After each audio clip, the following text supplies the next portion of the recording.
Right, we do be doing. Oh, I need to get one of these headphones off. How I do this is I just have one headphone covering my ear, just so I can hear myself speak. Because it's really hard to actually do voices and be like, is that the voice? If I can't hear myself. Also, I just prefer actually being able to hear myself speak. So that's how I tend to record most of the time, even if I'm playing like other games where I'm not like doing the stupid voices, you know? Anyways, let's get back into it. But it's not going well. No, she feel. Should I have kept going? I thought that was like they were like gonna like move on, but it doesn't. Hmm. No, she feels that everything she does is not going well. Her master will not be delighted with what she did. She has never had an interest in the Holy Grail. She would do her best to grant any wish of his, but Kuzuki Suichiro has none. A one-sided relationship.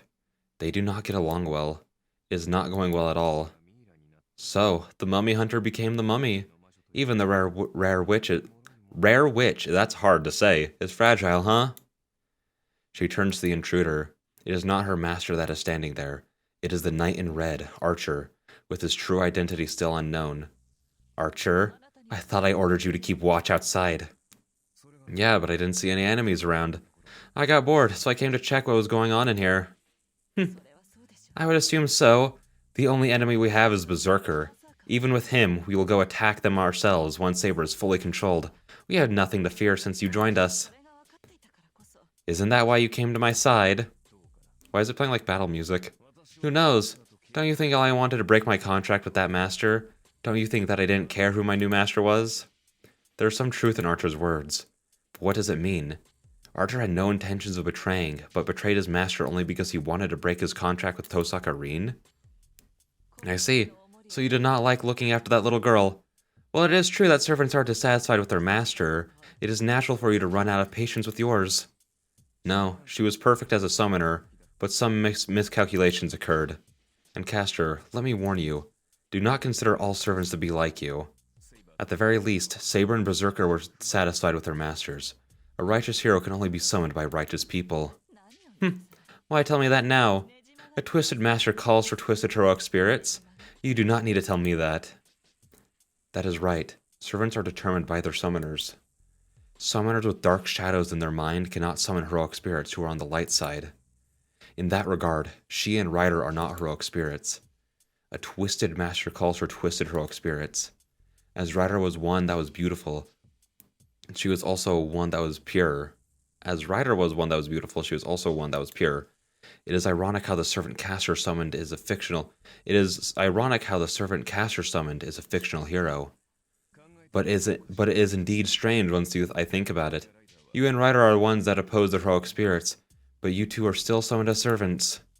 Well, the Holy Grail does not differentiate between good and evil, so I guess we'll summon anyone with powers, huh? Originally, a mixed spirit that had a heroic side would not have been called upon. Things went out of order starting with the Third War. Heroic spirits like Ryder and I were not summoned before that. That does not concern her now. She is not concerned about the true identity of the Holy Grail. Servant Castor's mission is to win this war. She is not interested in what comes after that.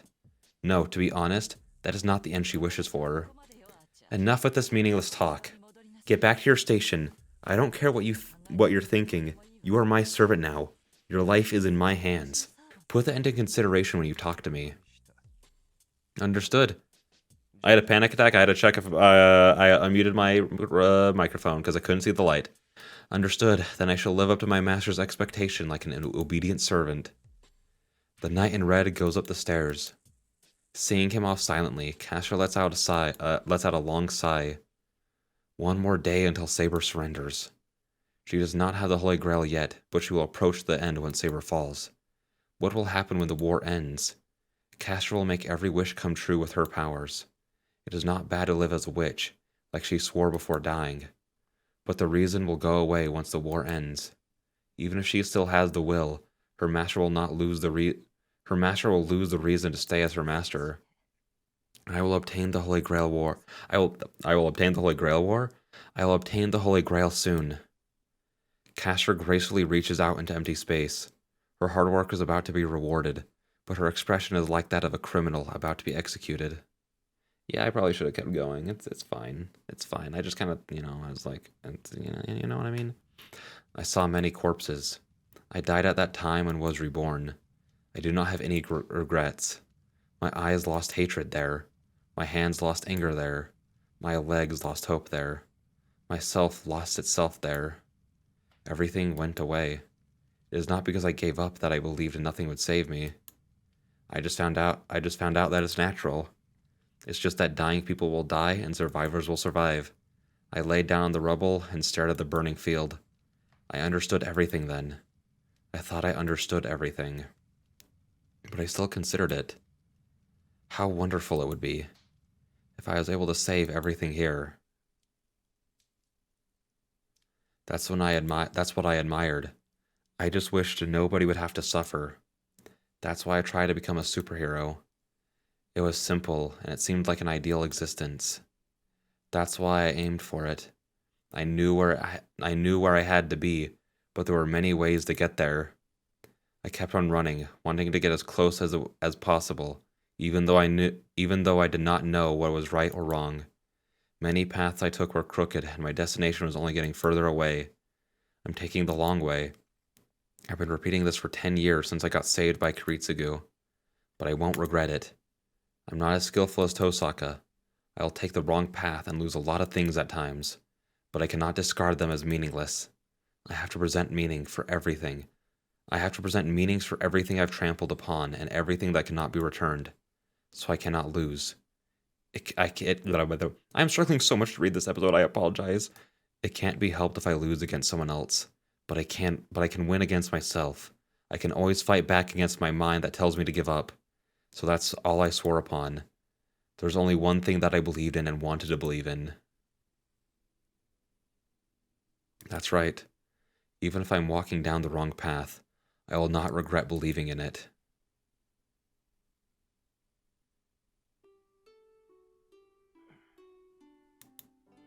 I wake up from the light shining in. It's before 6 o'clock. The sky I can see through the window is a clouded one. I get ready and leave my room. My body feels well and there isn't that much pain from my wound. I shouldn't be a burden to Tosaka even if we end up fighting. Oh my. Glasses look great on everyone. You're here. Are you ready, Shiro? I'm ready, but Tosaka has transformed. What? You look like a new soldier that just stepped on a mine. Are you not ready yet? That's not it. Tosaka, you look different. Huh? Oh, these? I only put them on when I do detailed work, so don't worry about it. Well, I guess it's alright if you say so. What kind of magic is it? It looks so wrong and yet so right. That was such a funny way of putting it, Shiro. Alright, we're heading to the forest on the outskirts of this town. It's a huge woodland, unkempt and far from the city. It has rejected human interaction for a long time, so the forest is big and wide. You know how there are a few people every year that get lost in there for going in without any preparations, right? I nod silently. Our destination is the Einsburn Villa. That is said to be somewhere in that forest. I had to pause there because for some reason my brain just told me that villa is like the wrongest thing I've ever said, so I was like in full panic mode right there. Our fate will be sealed the instant our negotiations fail and we end up fighting. We won't be able to call for help, and it will be difficult to run away. We cannot escape that forest unless we defeat that giant berserker. Then let's get going. I stayed up all night figuring out where it could be, so we should be able to find it within half a day if we're lucky. We'll take a cab as far as the highway, so get some money ready. She starts walking with a big bag in her hand. I follow her with the usual Shinai bag in mine. But Tosaka, money for the cab's fine, but does that mean we'll be walking back on the way home? I mean, if you get enough money, you won't have to. We rode the taxi for an hour from the town. We drove on the highway, past many mountains, and reached the entrance to the forest. Of course, the forest does not have any paved roads. We finally reached the entrance to the forest after walking about a kilometer from the highway. I knew it wasn't going to be easy, but I got nervous once I actually faced it. The forest is dark, even though it's daytime. The tall branches block off the sunlight, and it's hard to see more than a few meters ahead, let alone to the end. Shiro, can you walk ahead for a bit? Fine, but you're the one who knows where she could be, right? I think it'll do no good if I go ahead. I complained as I entered the forest. Then... What was that? I felt a shock. I pulled back my foot. I only felt the shock for an instant.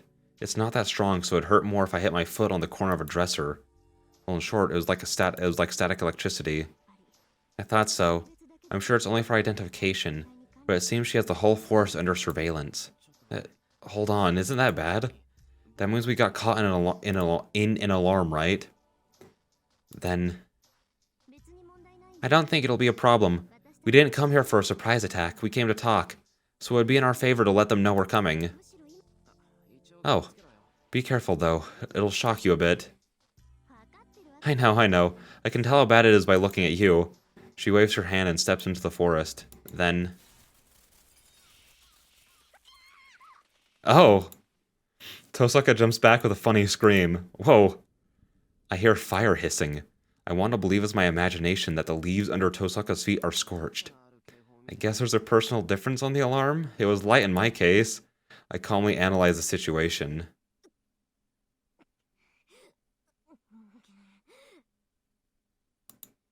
But it doesn't seem like Tosaka is listening to me. That does it, kid! I heard you laughing! Tosaka yells into the empty sky. She's so angry that she might go to fight instead of talk. Well, anyway, wait. Hang on, how did I read that? Hey, let me scroll. She's so angry that she might go to fight instead of talk. Yeah, I read that right. It just sounded weird. It seems talking bad about Tosaka is fatal no matter how far away you are from her, so I guess we'll refrain from doing so.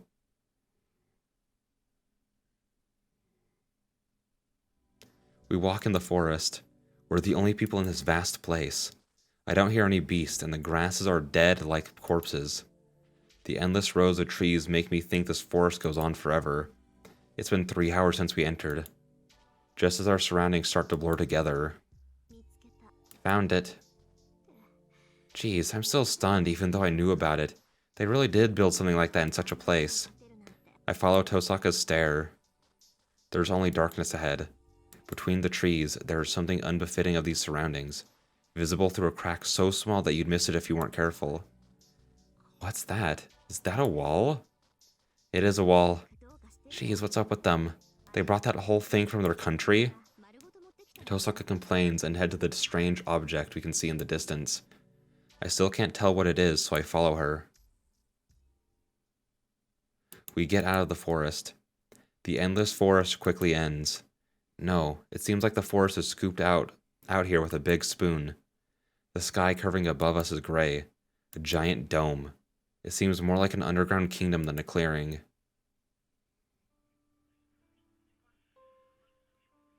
This is Iliasville's dwelling, an old castle built within the forest. A solitary castle without any visitors, too big for one girl, not to mention too desolate for anyone else to live alone in. Anyway, it does no good to be standing here. According to Tosaka, Iliasville knows we're here. Then we should go in from the front entrance as a sign that we're not here to fight. Let's go, Tosaka. Tosaka?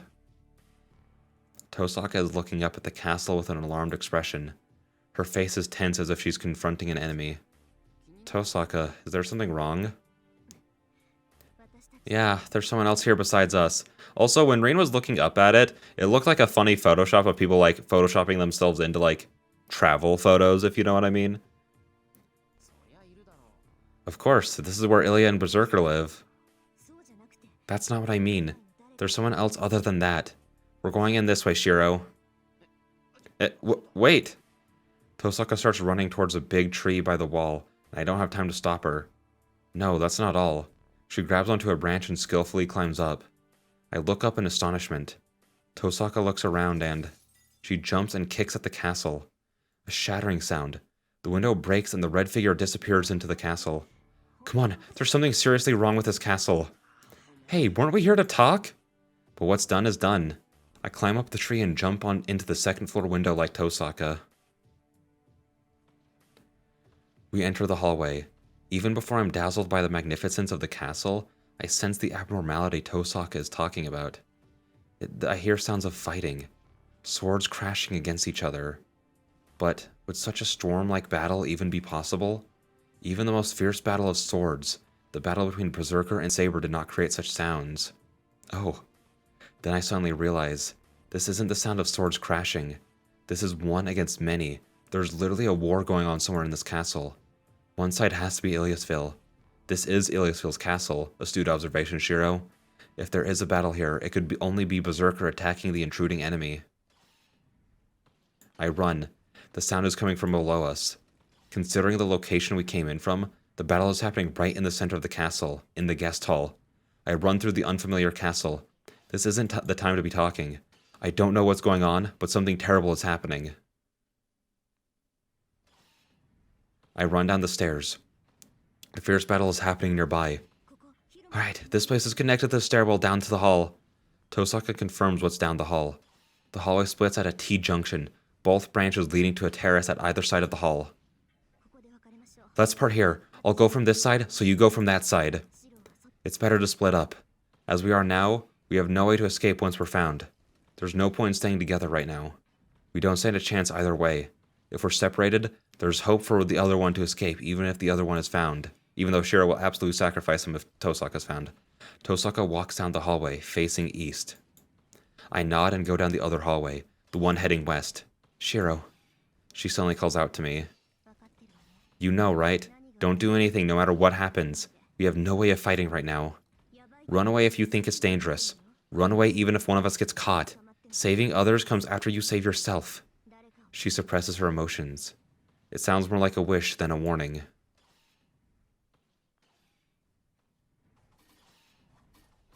And I think with that, we'll end it here. Just because I imagine everything that's about to happen is going to be very long, and I can feel my voice fading, as it tends to. So I will be back to record more of this in the next one, and I am excited for it. So yeah, with that being said, I will see you guys in the next one. Bye-bye.